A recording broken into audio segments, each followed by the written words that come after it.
The Moto G isn't built to offer top-end audio or video quality, but we don't think you'll be particularly disappointed with how it performs in either of these areas. We've listened to music through the speakers, wired headphones, the 3.5mm headphone jack is present and correct here, and a Bluetooth headset, and found the volume and quality to be okay. There's an app on the phone called Dolby Audio, which enables you to set up and tinker with sound profiles for different media on your phone. You can create film, music, game and audio profiles, as well as 2 custom ones. We played around with the music mode the most, which offers the intelligent equalizer options of open, rich, focused or off. When listening to music we much preferred the rich option, although it's unlikely you'll want to adjust these settings unless you're an audiophile and have particularly good headphones connected.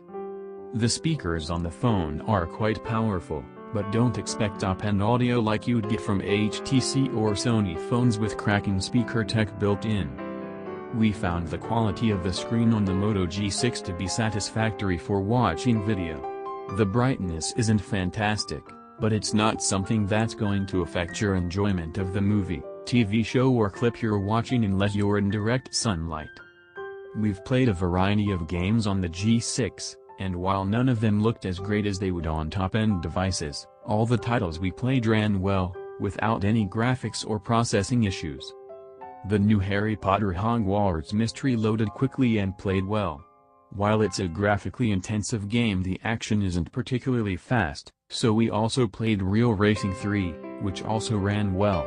It's worth noting how a couple of years ago phones in this price bracket would normally fall down when playing fairly demanding games like Real Racing 3, but on the Moto G6 it's a perfectly acceptable experience.